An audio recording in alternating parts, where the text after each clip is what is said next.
Good evening, everyone. We are the group 5, and our discussion for this evening is about the different types of CSS selectors. So, what is CSS selectors? In CSS, selectors are patterns used to select the HTML element or elements we want to style. So, previously we learned that HTML has different elements, and by the use of CSS, we can change the appearance of the different HTML elements we want to style. So, how can we apply CSS to our HTML? This is where CSS selectors comes in. CSS selectors are used as instruments, so balik kung sa GUI pa, muna ang mga buttons. CSS selectors are divided into 5 different categories, namely simple selectors, combinator selectors, pseudo-class selectors, pseudo-element selectors, and lastly, the attribute selectors. This will be further discussed later on, but before that, let's talk about the CSS syntax. So, the syntax starts with the type of selectors, followed by an open curly braces. Inside the curly braces are the declaration. So what is the declaration? So the declarations are the commands or the changes you want to apply in your HTML elements. So the declaration is divided into 2 parts. The first part is the property. These are the color, the font size, the font alignment, and etc. And the second part is the value. For example, for color, blue, yellow, red. For the font size, it will be pixel or percentage, and etc. So, these 2 parts are divided by a colon, and every end of the declaration would be a semicolon. And following would be more declarations, or if it's in the end, it is a closing curly bracket. And that's the end of the syntax.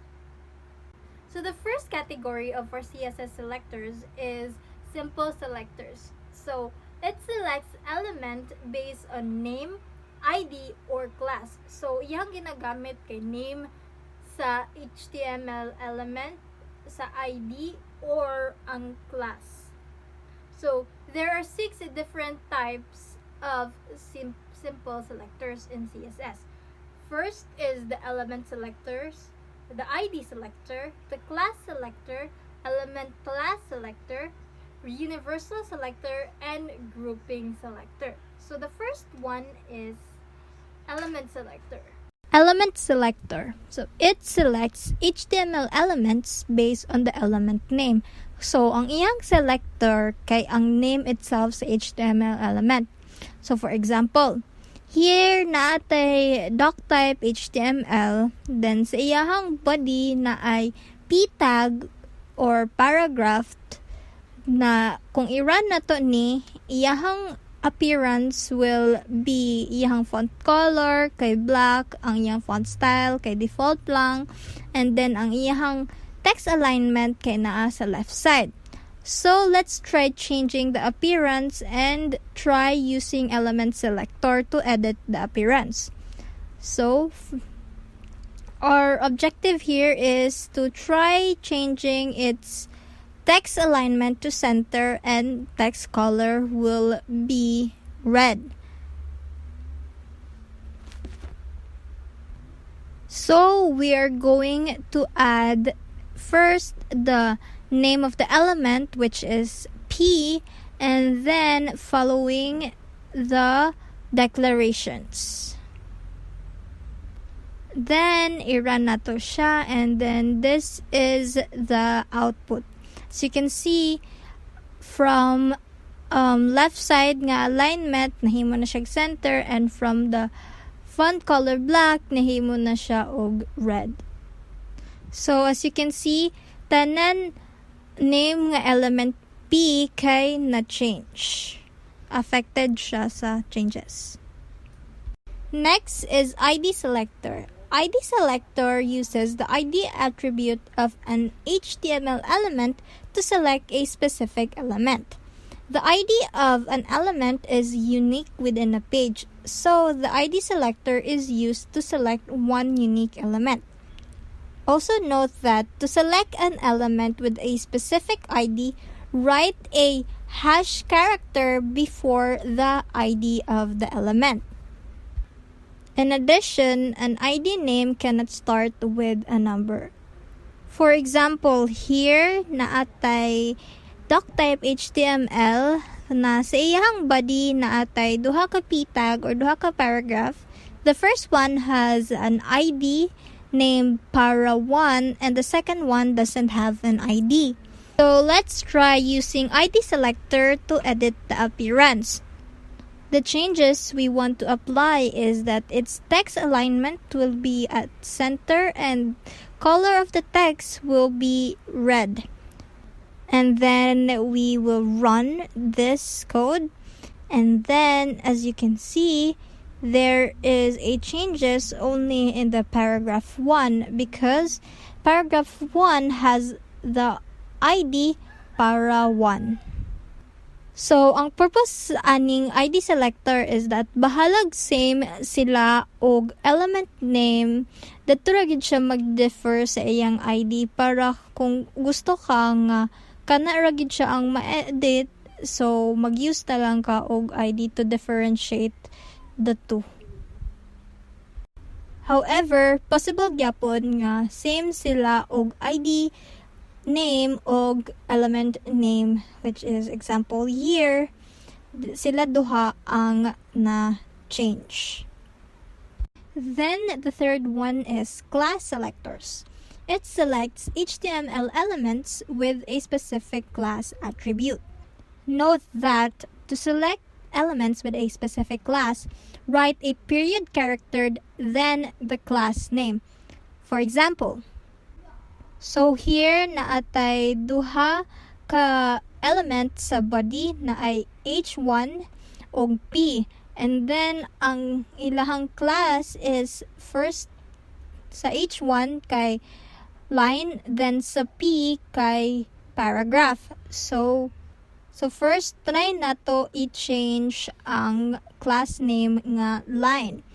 So we want it to be in the center and the text color would be red. Then run. So mao na ni nga makita nato nga ang class line mao ra gid ang ma-edit. So let's try i-change nato from paragraph nga class, i-change nato into line nga class. So as you can see, both na sila nga class named line, so sila na duha ang ma-edit. So ang purpose sa class selector kay bahalag different sila og element name pero same sila og class name, pwede nimo sila i-edit as one. Also, note that same with ID, a class name cannot start with a number. So next selector is that we can also specify the only specific HTML elements should be affected by a class. This is the element class selector. So dire magamit ka both sa element name o sa class attribute sa HTML element. So for example, here's sa doctype element na atay duha different class name, which is H1 and P, pero they have the same class name, which is center. Here we're going to change the element named P and the class named center. As you can see here, ang na-change ra kay katong P nga class name. So let's try to change naman ang H1 nga class name. So mao na ni ang output. So i-compared na to ganina, na balinag ang H1 na pod ang na-change. Also, HTML elements can refer to more than one class. So for example, as you can see ganina kay text align lang o color tong sa center nga class. Pero natay gi-add nga large nga class which will change the font size into 30% ang naa sa ani nga class. So, itry na to nga ang third paragraph, which is the p tag will be in a class center and also in a class nga large. Then, kung itry na to og run, enani na dayon iyahang output. So, as you can see, ang third nga paragraph kay both na change under sa command class nga center o large. Next is the CSS Universal Selector. It selects all HTML elements on the page. So from the word universal or uni as one sila. So ma-change tanan elements naa sa doctype HTML. So for example, also note that universal uses the asterisk symbol. So here sa HTML doctype naatay 4 katag which is H1 P, P with an ID para 1 and another P tag. So let's try using universal selector to change the HTML doctype. Let's try changing its text alignment to center and color of the text will be blue. So then let us run it and this is the output. And lastly is the grouping selector. So it selects all of the HTML elements with the same style definition. So from the word groupings, so i-group niya tanan different element name.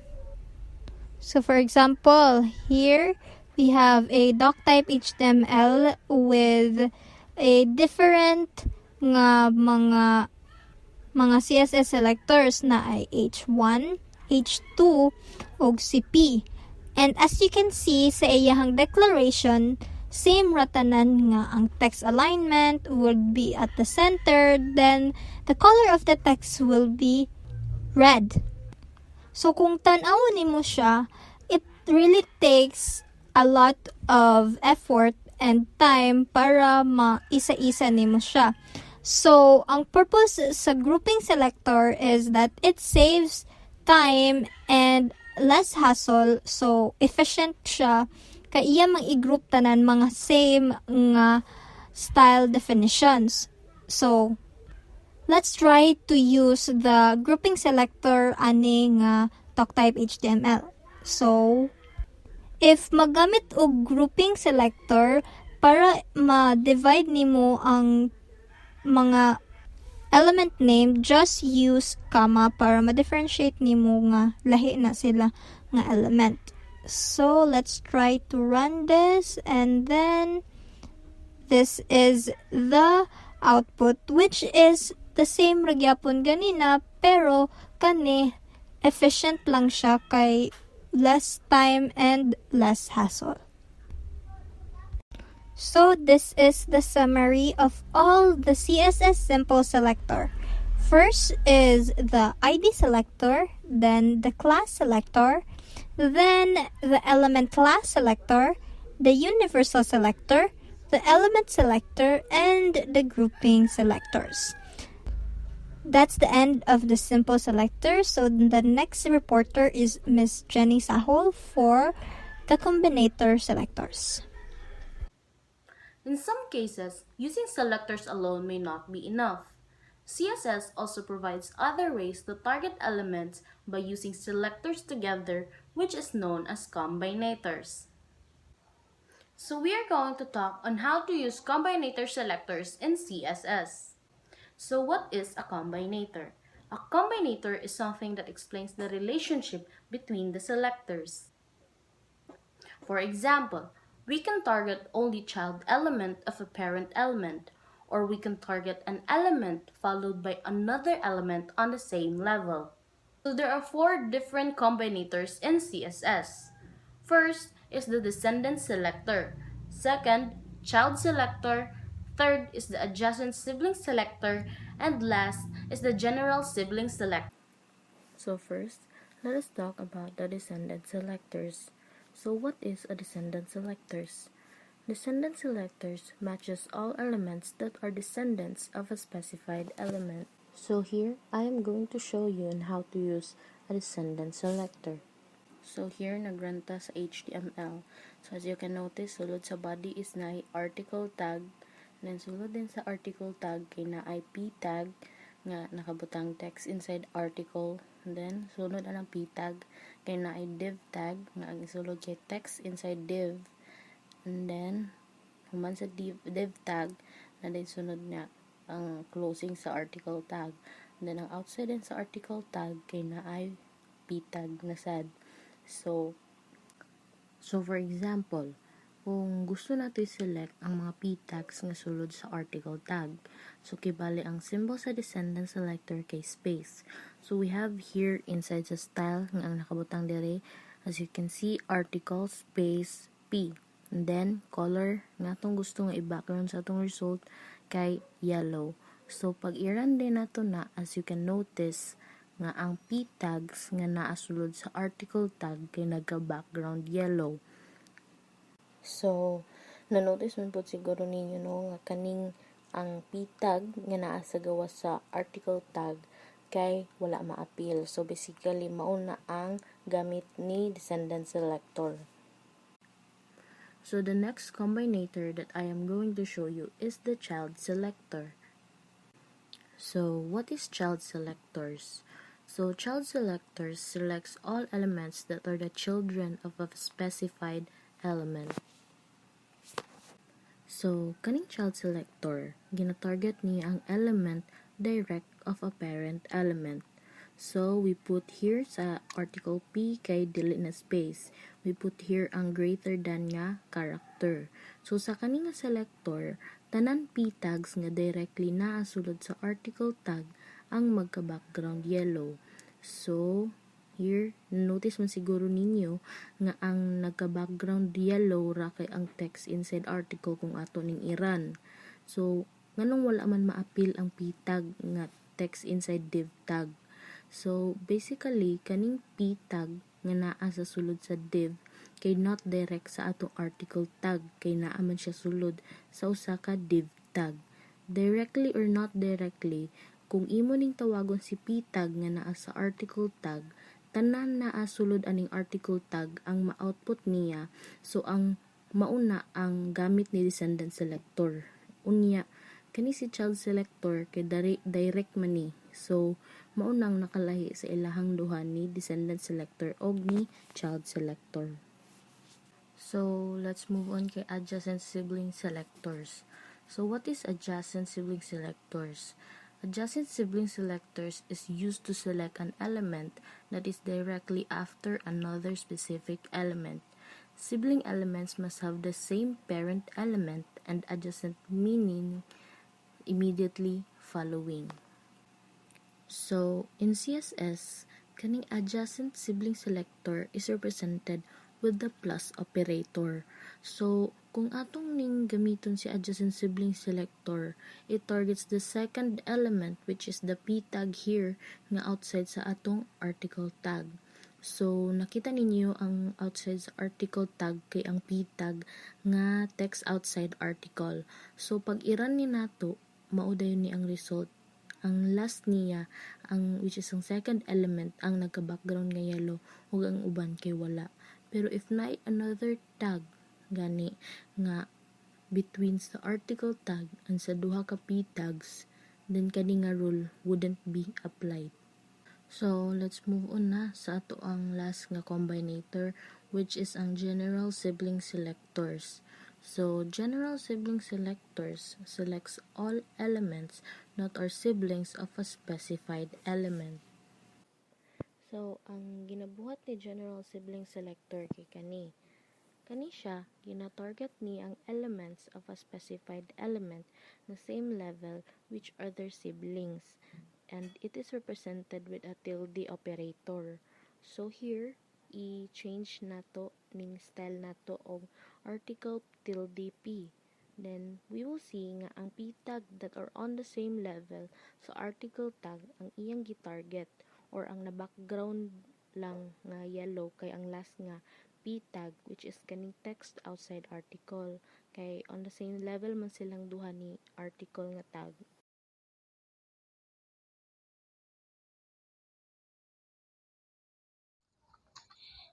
Good day. Now on to the next CSS selector, we have the Pseudo-Classes selector. It is used to define a special state of an element.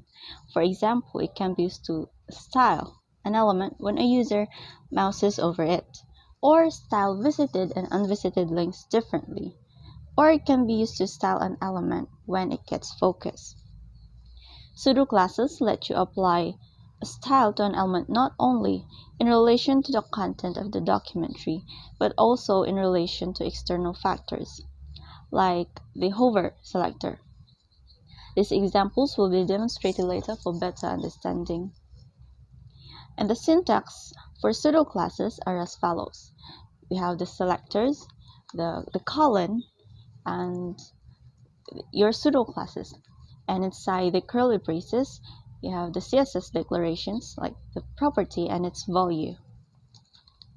There are actually different kinds, or different types, of pseudo-classes, and one of those is the linguistic pseudo-classes. The pseudo-classes reflect the document language and enable the selection of elements based on the language or script direction. And here is a little demonstration for the lang pseudo-class, which selects an element based on its content language. Instead of style tag, we have the p.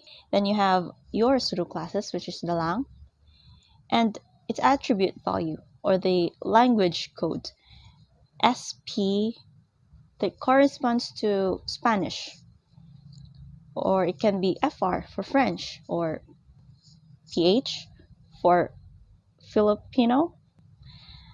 And inside the curly braces, you have your property, the background, which is yellow. Then inside the body, a normal p element. I'm going to put Spanish. The next, another p element that calls the lang pseudo-class, which is the sp. Then the text, hola, and then we're going to save that one. Then here we have the normal Spanish text. It has no background, it has no property, and the hola, which has a background of yellow. So that's how you use or style an element using the lang pseudo class. Now to the next pseudo class, the location pseudo class. And this relates to links and to targeted elements within the current document. I'm going to give an example for the link pseudo class. It matches links that have not yet been visited. And here we have inside the style, we have the anchor element, your pseudo class, which is the link, and a background color of yellow. And inside the body, you have the anchor element, and in this case we're going to use the a YouTube link, and we're going to give a title to that, YouTube. And here we are, the one or the text with the background color is the link, and it means that it has not yet been visited. And if you're going to add a visited pseudo class, then when you click that one and you go back, it'll going to change colors. Next are the user action pseudo-classes. These require some interaction by the user in order for them to apply, such as holding a mouse pointer over an element, which we're going to show you right now. We're going to show to you how the hover pseudo-classes works. It is when you hold a mouse pointer over an element. So you have the anchor element, your pseudo-classes, your pseudo-class, the hover, and the background color of yellow. And inside the body, we're going to put a link. And here, if we're going to hover the mouse over the link, it flashes or it shows that the link has a background color. That's it. So now, let's talk about So the input pseudo-classes. It actively demonstrates that these pseudo-classes relate to form elements and enable selecting elements based on HTML attributes in the state that the field is in before and after interaction. So we have here the input pseudo classes. So we have enabled, disabled, read only, and read write. For enabled, it represents a user interface element that is in an enabled state. For disabled, it represents a user interface element that is in a disabled state. Read only represents any element that cannot be changed by the user. Read write represents any element that is a user editable. So this is how we write the syntax of the enabled class selector. So we have selector enabled, and then inside of the curly brace is the properties or the declaration list. It selects any HTML element target by the selector if its status is enabled or default. So to give you a demonstration, this is how it works. So we have here input type text with the enabled class selector, and inside with the curly brace is the background, which is the yellow. And then it selects any HTML element target by the selector if its status is enabled. So we have here the first name and the last name. So the first name here input type text with value of Mickey. Then also last name has also type text with the value of mouse. So if you're going to see with the right corner, right side, so we have first name Mickey and the last name mouse with the color yellow, which is status is enabled. So next is the disabled. So input type text disabled. So it selects any input element if its status is disabled. So with the lower side, so we have here country with input type text disabled is equals to disabled with the value of Disneyland. So if we're going to save this file, after we going to see the output. So refresh. So here, country is disabled. So to proceed with three structural pseudo-classes, these actively demonstrate that these pseudo-classes relate to the location of an element within the document tree. So these are the three structural pseudo-classes. So root, it represents an element that is the root of a document. In HTML, this is usually the HTML element. Next is the empty. It represents an element with no children other than white space characters. So n plus child uses an plus b notation to select elements from a list of sibling elements, counting backwards from the end of the list. And the last is the first child, matches an element that is the first of its siblings. Three structural pseudo-classes, they are used to target HTML element and apply styles based on the relationship between the HTML element and the DOM tree structure. So this is the syntax of the root selector, which is selector colon root. Inside with the curly brace is the properties or the declaration list. So to give you a short demonstration, so we have here root class selector with the background red and also the heading. if we're going to save this file and then run, so we could see that it has a really red background, and then we could also change its background to pink and whatsoever. So it really selects any HTML element target by the selector if it's the root element in the DOM tree. So that's it. So last is the empty class selector. So we could see this P colon empty inside with the curly brace is the declaration list with width and height and the color red background. We could see here also a paragraph and then another paragraph. So it selects any HTML element target by the selector if it's the empty element or it has no content. So we could see the red here. So it has no content, empty element. So to sum up, these are the CSS pseudo-class selectors that is used to define a special state of an element. The CSS pseudo-elements. A CSS pseudo-elements is used to style a specified part of an element. So for example, it can be used to style the first letter or line of an element, and it can also insert content before and after the content of an element. So the syntax of the pseudo-elements is this. The first line in pseudo-element is used to add a special style to the first line of a text. So the following example formats the first line of a text in all p-selector elements. Now, let's look at an example on the first line pseudo-element. In this example, we use the first line pseudo-element to style the first line of the text. So we have here the p as the text selector, two columns a pseudo-element, and the first line a pseudo-element name. And on the declaration list, we have the property and its value. Also, we already have here our block of paragraph in the body section.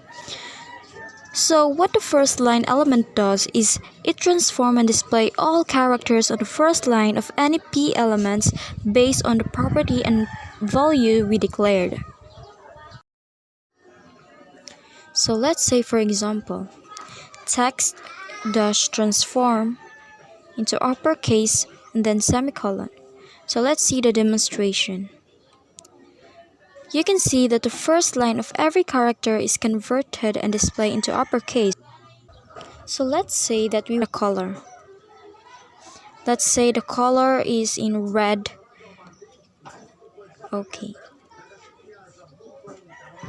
Okay, now the first line is in color red. So that is how we can use the first line pseudo element.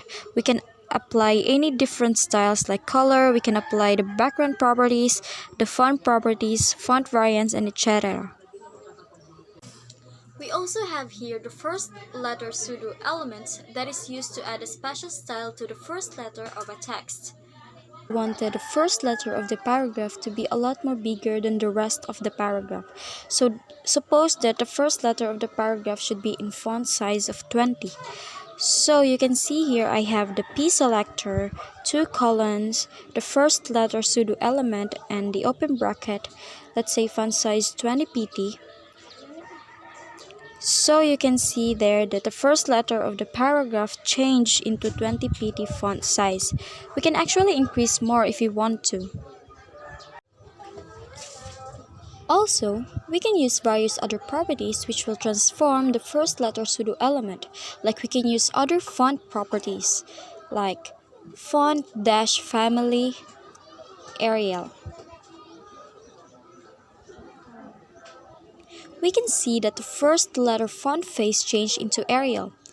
Another example is color. We can set the color into red. Now it's in the color red. So like the first line on the first letter element, we can also use various properties. We can apply styles to the first letter like margin, padding.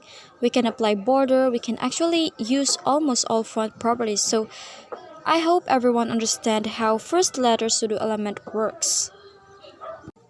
And we also have the pseudo elements and CSS class. So pseudo elements can be combined with CSS class. Yes, it is possible. Like for the example above, which will display the first letter of paragraph with class intro and in red and larger size.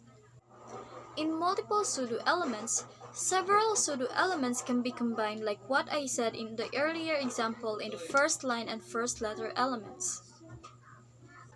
Now let's proceed to the before pseudo-elements. So before pseudo-elements, it can be used to insert some content before the content of an element. And since there is a before element, of course we have the after pseudo-element, which can be used to insert some content after the content of an element. So here are the list of the pseudo-elements that we discussed earlier. Note that it can also be used both before and after pseudo-elements together at the same time. So common example of this is if we wanted to put quotation mark on the paragraph. So we can use before pseudo-elements to put the open quote and after pseudo-elements to display the close quote. With CSS, it's possible to apply style to HTML elements that have specific attribute, not just class or ID. The CSS attribute selector is used to select elements with a specified attribute. Here, you selected A elements with a target attribute. The attribute selector is specified by square brackets around the attribute name. As you can see, Disney.com and Wikipedia.org have a yellow background because of the target attribute. Since the W3School.com doesn't have the target attribute, it has default background color which is white. To select an element with specific attribute and value, we can add an equal sign inside the attribute selector and the value you want to select. So let's select all elements with target attribute and value underscore blank, which in this case, this link Disney.com gets a yellow background because of the specific value underscore blank of the target attribute. We can also select elements with an attribute containing the specified word. In this example, we selected all elements with a title attribute containing the word flower. It is set by using a tilde character before the equal sign in the attribute selector. This matches the elements with titled flower like this, or it has the word flower in the title. But if it has a hyphen character attached to it or it's part of the word like flowers, these elements will now not be matched with the selector. The attribute with vertical bar equals sign value can select elements with specified attribute and attribute value beginning with specified word or character. Note that the value has to be a whole word, either alone like class equals top, or followed by a hyphen like class equals top hyphen text. This example selects all elements with class attribute and the value beginning with top specified by setting a vertical bar before the equal sign in the attribute selector. This will match elements with class equals top or top hyphen text. If top is part of the word in the value like top header or top text, see these elements are not matched. However, you can use another selector to match this. The attribute caret equals value selector is used to select elements whose attribute value begins with a specified value. Note that the value does not have to be a whole word. Changing the vertical bar to caret, it will now matches all elements with class attribute and the value beginning to top no matter what follows it. In the attribute $sign equals value can also select element with specified attributes and attribute value ending with specified word or character. Note that the value does not have to be a whole word. There, you select all elements with class attribute ending with test, selected by setting $sign, and it doesn't matter if it's a whole word or has a hyphen or long words. Since the value second does not end with test, it doesn't have a yellow background. The attribute asterisk equals value selector can select all elements containing specified value no matter if it is at the start or in the end or inside another word. There, you select all elements containing t value. As you can see, the second does not have the t value in it, so it doesn't have a yellow background color, but if you put t on the word second, it it will also have a yellow background. The attribute selectors can be useful for styling forms without class or ID. Like here, we set the attribute selector to match input elements specified type text, and type button. So we can change color of the input type text into light green and the margin left of the input type button into 20 pixels or whatever you want. So here are the list of all CSS attribute selectors. And that's all. Thank you.